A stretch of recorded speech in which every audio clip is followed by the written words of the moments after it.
Congratulations. Thank you, Trevor. Miss Thank you. Universe. Has it sunk in yet? I don't think so. I think this is like my almost a week now. I think I'm getting used to it because at first people would be like, Miss Universe, and I'll just continue going because that's not me. Miss Universe, you dropped something. Is that me? Jupiter, please, Miss Universe.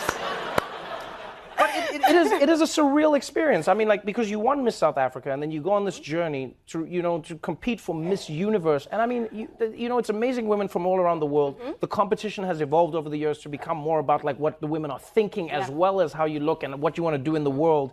So it is a challenging experience to be on. Like, what was this journey? What has it been like for you? Oof, it's been interesting since I won Miss South Africa and finding out that I would be doing Miss Universe as well. It was incredible, the support that I got from back home, but it was challenging as well because I had a new look that people were not used to. And so I got crowned and I got a lot of different responses, but I was quite excited about it regardless of what was happening. In what way? Tell me about the responses, because that's interesting, because a lot of people might think that would be something that happens like in a Western country or in another, but this was in South Africa. In South Africa. Yeah, you had won a predominantly black country, and yet there were people who said to you, hey, we love you, but... Yeah, so I first won, and I got a lot of comments where, a lot of people said, oh, is this the one this year? She's so underwhelming. I got comments like, she's a downgrade from the others that we've had. And this was only from people in my country as well. And then it got more international as people found out that I was going to do Miss Universe. And then international people as well started, commenting in. And I think my most interesting one was when I came to New York for the first time, I think about 4 months ago. I came back to South Africa. It was late in the evening, and I took a photo from my apartment. And I was like, oh, such a beautiful night. And a comment came in, and I chuckle now, but at first I was like, what? This guy says, oh, this photo is so black. It's as black as you are, Miss Black Ugly South Africa. And I think, it's quite, and I think it was in that moment where I was like, I'm not even mad. I'm not mad because I think it's just how society has labeled beauty to be. It's just how we've been programmed to look at beauty that way. The furthest you are from being fair is the uglier you are.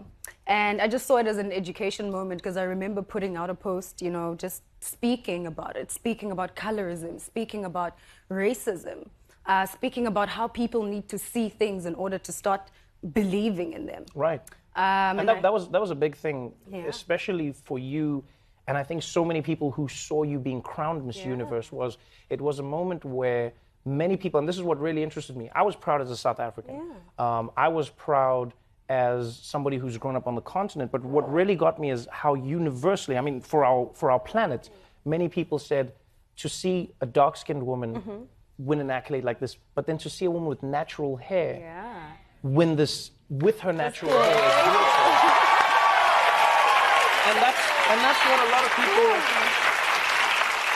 That's what a lot of people initially wanted you to change. People were like, why don't you get a weave? Why don't you straighten? You're beautiful, but why don't you just straighten your hair? That must have been a challenge. Why didn't you straighten your hair? Why didn't you wear a weave? Because this is my hair. This was the first question I gave people. Like, because I don't think anyone tells other people to put on a weave, so why should I? At first people were like, was this a strategy? I'm like, to what? To wake up and be myself? And I was like, no, it's not a strategy. I've had, short hair for 3 years, and I wasn't going to change because I was now stepping into a beauty platform. Because then that means I don't think my hair is beautiful if I'm going to change it. And so I decided to keep it. You kept it, and everyone is happy that you kept it. You've also kept many of the causes that you've been passionate about. A lot of the time, beauty pageants are associated with a superfluous world. But as I've said over the years, things are changing. The focus is changing. What people are trying to do is changing. And you've taken on a really powerful issue, and that's been gender-based violence, which is far from like a flowery issue that many people would want to tackle. Why gender-based violence, and what would you hope people would understand in and around this conversation? For me, I think my thing began when I won Miss South Africa. And femicide and gender-based violence is very big back home. And I realized that it's not only a South African thing, it's a global issue, because we have things like the Me Too movement. We have things like the Time's Up movement. You know, women are fighting all over the world to be safe again in this world, which is, you know, it's quite crazy to me to have movements where we're fighting just to be alive, just to keep our lives. And I like to say, you know, women are an endangered species these days. I feel like one day we're just going to wake up and, you know, there's no women anymore. That would be horrible. So, I know, right? That's why I'm an ally. That would be horrible. That would be horrible. Yeah, and so my thing is about gender-based violence is to bring in the men. That's always been my message, because people will ask women, what do you think we should do to fight this? And I'm like, why are you asking me? You know, I'm not the perpetrator in most of the instances, so why don't we call out on the people that are? And so... That has been really beautiful, because you have sparked a conversation, not just in South Africa, but on all the platforms you've taken around the world, and saying, hey, we need men to be a part of this conversation. We need to be engaging men and saying, hey, here's how you can do better. Here's what you can do to be better. Here's how men can call other men out in making women safe, because it's the men who are the perpetrators in this case. You are a week in to being Miss Universe, but it is now a journey that is going to take you over the course of a year. It'll feel like a lifetime. It'll be over in a moment. What are you most looking forward to? What are you excited to achieve? What do you just want to do in this period of your reign? I'm so excited to travel the world. I must say, though, New York is so cold. Oh my God, I cannot. Oh, when I got here, I was like, I'd really love to feel my toes one more time. Yeah, I'm so excited to travel the world. I haven't really had the opportunity to travel before, and I think this is going to be quite an interesting one for me. I'm excited to have my messages and everything that I'm passionate about to just go across the globe. And one thing I always say is I don't want to feel like when I step out of this crown that it was wasted. I want to be responsible with it. And now I have a platform of, you know, I have 2.5 million people, thank you, following me.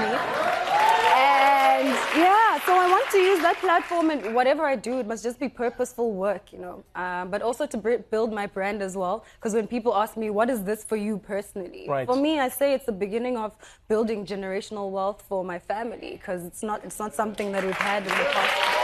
That is one thing. That is one part of your story that I think a lot of people will be surprised by, because, you know, it can often happen with the first time people see you, you're wearing a crown, you're wearing a beautiful gown or a dress, and people go like, wow, this has always been you.